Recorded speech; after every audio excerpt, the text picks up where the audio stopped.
ഇന്ന് നമ്മൾ ഒരു ചലഞ്ച് എന്ന രീതിയിൽ കുറച്ച് സീരീസ് തുടങ്ങുകയാണ്. അതായത് നമ്മൾ കുറേ ഗ്രാമർ ഒക്കെ പഠിച്ചു, കുറേ സെന്റൻസുകൾ പറയാനൊക്കെ പഠിച്ചു. പക്ഷെ ഇനി നമ്മുടെ കൂടെ കുറേ പേര് കൂടുതലായിട്ട് ജോയിൻ ആയിട്ടുള്ളവരുണ്ട്. അവർക്കൊക്കെ എങ്ങനെയാണ് സെന്റൻസ് ക്രിയേറ്റ് ചെയ്യേണ്ടത് എന്നൊരു ബുദ്ധിമുട്ട് നേരിടുന്നവരുണ്ട് എങ്കിൽ നമ്മൾ ചെറിയ സെന്റൻസുകളിൽ നിന്ന് തുടങ്ങുകയാണ് കേട്ടോ. അപ്പൊ നിങ്ങൾക്ക് എല്ലാ ദിവസവും പറയാൻ പറ്റുന്ന രീതിയിലുള്ള സെന്റൻസുകളായിരിക്കാം. അപ്പൊ നിങ്ങൾ അത് കേൾക്കുക, പഠിക്കുക കേട്ടോ. പക്ഷേ ഒട്ടും ഗ്രാമർ അറിയില്ലാത്തവരാണെങ്കിൽ കുറച്ച് ഗ്രാമറിന്ന് ലേൺ ചെയ്തിട്ട് വേണം ഈ ക്ലാസ്സുകൾ കേൾക്കാൻ വേണ്ടിയിട്ട്. അപ്പൊ ഞാൻ പറയാണ്, നമ്മൾ ഒരാളോട് പറയാണ്, നമ്മൾ ഒരു ആളെ വിളിച്ചിട്ട് പറയാണ്, ഞാൻ നാളെ അങ്ങോട്ട് വരുന്നുണ്ട്. ഞാൻ നാളെ അങ്ങോട്ട് വരുന്നുണ്ട്. അന്നേരം എങ്ങനെ പറയാം? അപ്പൊ ഗ്രാമർ ഒക്കെ നന്നായി പഠിച്ചിരിക്കുന്ന നിങ്ങൾ ഇങ്ങനെ പറയും, ഐ വിൽ കം ടുമോറോ എന്ന് പറയും.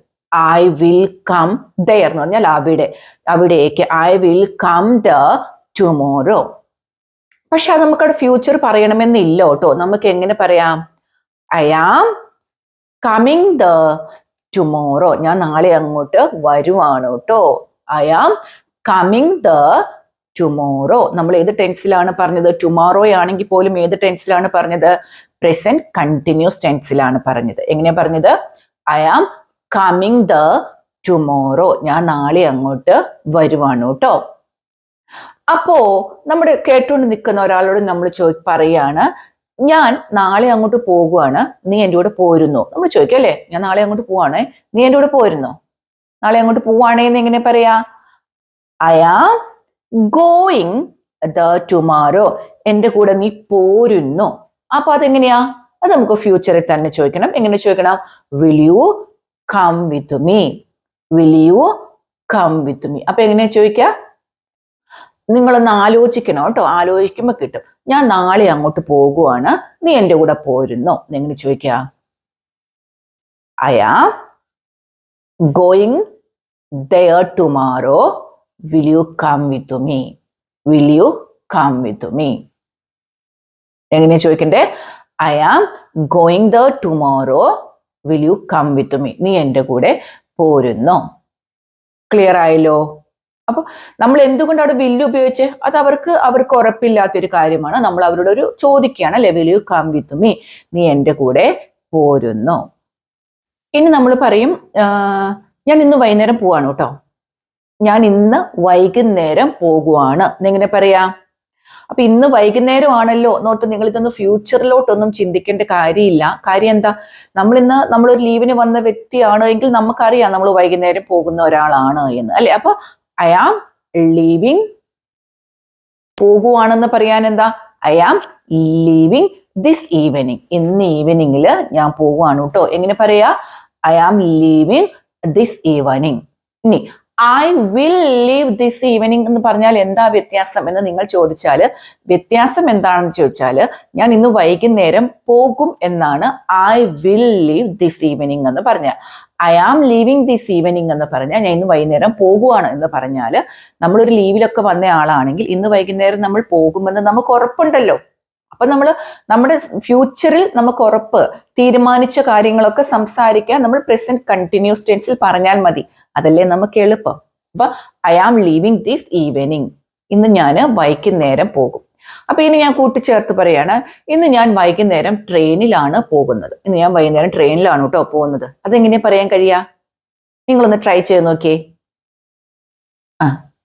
I am leaving this evening by train. അവിടെ ഒന്ന് കൂട്ടിച്ചേർത്താൽ മാത്രം മതിയില്ലേ? I am leaving this evening. ഞാൻ ഇന്ന് വൈകുന്നേരം പോകുവാണ് ബൈ ട്രെയിൻ. ട്രെയിനിനാണ് പോകുന്നത്. വളരെ സിമ്പിൾ ആയിട്ട് സംസാരിക്കാൻ കഴിയില്ലേ? ഓക്കെ. ഇനി നമ്മൾ പറയാണ്, ഞാൻ നാളെ അവിടെ ഉണ്ടാവും കേട്ടോ. ഞാൻ നാളെ അവിടെ ഉണ്ടാകും. അപ്പൊ ഇതെങ്ങനെയാ പറയുക? I will be the tomorrow. അവിടെ നമ്മൾ എന്തിനാണ് ബി എന്ന് ഇത് വെച്ച്? ആ ഒരു അവസ്ഥയല്ലേ, നമ്മൾ അവിടെ ഉണ്ടാകും എന്നൊരവസ്ഥയ്ക്കാണ് നമ്മൾ പറഞ്ഞത്. അതുകൊണ്ട് I will be the tomorrow. ഞാൻ നാളെ അവിടെ ഉണ്ടാവും കേട്ടോ. I will be the tomorrow. എന്നെ വെയിറ്റ് ചെയ്യണേ. ഞാൻ നാളെ അവിടെ ഉണ്ടാകും, എന്നെ വെയിറ്റ് ചെയ്യണേ എന്ന് എങ്ങനെ പറയാ? Please wait. എന്നെ ഒന്ന് വെയിറ്റ് ചെയ്യണേ, പ്ലീസ് വെയിറ്റ് ചെയ്യണേ എന്ന് പറഞ്ഞാൽ മതി. നിങ്ങൾ ഇനി അവിടെ കൂടുതലൊന്നും അന്വേഷിക്കേണ്ട ഒന്നും കാര്യമില്ല. നമുക്ക് അറിയുന്ന ഇംഗ്ലീഷ് അങ്ങനല്ലേ. പ്ലീസ് വെയിറ്റ് ചെയ്യണേ എന്ന് പറഞ്ഞാൽ മതി. ഓക്കെ. ഇനി ഇതിപ്പോ നമ്മൾ പറഞ്ഞതെല്ലാം പോസിറ്റീവ് സെന്റൻസ് ആണ്. അപ്പൊ ഇനി ഞാൻ പറയാണ്, ഞാൻ നാളെ കല്യാണത്തിന് പോകുന്നില്ല. അതെങ്ങനെ പറയാം? എങ്ങനെയാ? ഐ വിൽ നോട്ട്, അല്ലെ? ഫ്യൂച്ചർ ആണ് വില്ല് പോസിറ്റീവ് സെന്റൻസിന്. നെഗറ്റീവ് സെന്റൻസിന് അതിന്റെ കൂടെ ഒരു നോട്ട് ചേർത്താൽ മാത്രം മതി. I will not go to the party ഇന്ന് വൈകുന്നേരം, ദിസ് ഈവനിങ്. ഞാൻ പോകില്ല. I will not go to the party this evening. ഞാൻ പോകില്ല, ഇന്ന് വൈകുന്നേരം ഞാൻ പാർട്ടിക്ക് പോകുന്നില്ല. I will not go with him. ഞാൻ അവൻ്റെ കൂടെ പോയില്ല. I will not go, I will not go, പോകുന്നില്ല. വിത്ത് ഹിം, അവൻ്റെ കൂടെ പോകില്ല. ക്ലിയർ ആയല്ലോ? ഇനി അതെന്താണ്? നമ്മൾ അതിൻ്റെ കൂടെ ഒരു നോട്ട് കൊടുത്തു, ഞാൻ അതൊന്നും ചെയ്യില്ല എന്ന് പറയാൻ വേണ്ടിയിട്ട്. ഞാൻ അതൊന്നും ചെയ്യില്ല, അത് പറയാനാണ് നമ്മൾ വിൽ നോട്ട്. അപ്പൊ നമ്മൾ അതെന്തായി? വോണ്ടായി. കുഞ്ഞു കുഞ്ഞു സെന്റൻസുകളല്ലേ ഇതൊക്കെ, പക്ഷെ നമ്മൾ എപ്പോഴും എന്ന് പറഞ്ഞാൽ ഉപയോഗിക്കുന്ന ഒരു കാര്യവുമാണ്. ഇനി അവൾ ഇന്ന് വൈകുന്നേരം വരില്ല. അവൾ ഇന്ന് വൈകുന്നേരം വരില്ല, നെഗറ്റീവാണ്. She will not come this evening.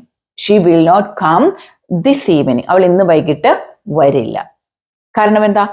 വരില്ല എന്നുള്ള നെഗറ്റീവ് സെന്റൻസ് നമുക്ക് വേണം. സോ നമ്മൾ will not, she will not come this evening. അവൾ ഇന്ന് വൈകുന്നേരം വരില്ല. അപ്പൊ നിങ്ങൾക്ക് മനസ്സിലായല്ലോ? ഫ്യൂച്ചർ ടെൻസിൽ എപ്പോഴും നമ്മൾ ഈ വില്ല് വേണമെന്നില്ല. ഫ്യൂച്ചർ ടെൻസിൽ നമ്മൾ തീരുമാനിച്ച കാര്യമാണ് എങ്കിൽ നമുക്ക് എങ്ങനെ പറഞ്ഞാൽ മാത്രം മതി? പ്രസന്റ് കണ്ടിന്യൂസ് ടെൻസിൽ. അതായത് എങ്ങനെയാണ്? ഈസോ ആമോ ആറോ കൊടുത്തിട്ട് വേർബ് ing കൊടുത്തിട്ട് എന്നാണ് അത്, ടുമോറോ അല്ലെങ്കിൽ ഏതാണോ കമ്മിങ് ഡേ, ഏതാണോ ആ ദിവസം പറയണം കേട്ടോ. പറഞ്ഞില്ലെങ്കിൽ എന്തായി പോകും? അത് പ്രസന്റ് കണ്ടിന്യൂസ് ടെൻസ് ആയി പോകും. അപ്പൊ ഇങ്ങനെ കുറെ സെന്റൻസുകൾ നിങ്ങളൊന്ന് പറഞ്ഞു നോക്കൂ, ശ്രമിച്ചു നോക്കുക കേട്ടോ. പിന്നെ നമ്മൾ കഴിഞ്ഞ ദിവസങ്ങളിലൊക്കെ ഇട്ടിട്ടുള്ള വീഡിയോകളൊക്കെ നിങ്ങൾ കുറച്ച് പേരെ കണ്ടിട്ടുള്ളൂ. നിങ്ങളത് കാണണം. നിങ്ങൾക്ക് ഒത്തിരി ഉപകാരപ്പെടുന്ന ക്ലാസ്സുകളാണ് ഞാൻ എല്ലാം എടുത്തത്.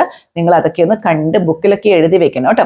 അപ്പൊ ഇന്ന് ഞാൻ ഒന്ന് പോലെ കൊടുക്കാൻ കാര്യം, തുടക്കക്കാർക്ക് മനസ്സിലാകാനുള്ള ചെറിയ ചെറിയ സെന്റൻസുകളാണ് ഇന്ന് ഞാൻ നിങ്ങൾക്ക് തന്നിരിക്കുന്നത്. അപ്പൊ നിങ്ങൾ ഇത് കേൾക്കുക, പഠിക്കുക കേട്ടോ. ഇനി ക്ലാസ് കേട്ട് അവസാനിപ്പിക്കരുത്. നിങ്ങൾ എന്ത് ചെയ്യണം? ഇത് മനസ്സിലായെങ്കിൽ ഇതേപോലെ ഒരു 2 സെന്റൻസ് നമ്മുടെ കമന്റ് ബോക്സിൽ എഴുതിയിടുകയും ചെയ്യണം കേട്ടോ. അപ്പൊ എല്ലാവർക്കും നല്ലൊരു ദിവസം ആശംസിക്കുകയാണ്. നമുക്ക് അടുത്ത ദിവസം വീണ്ടും കാണാം.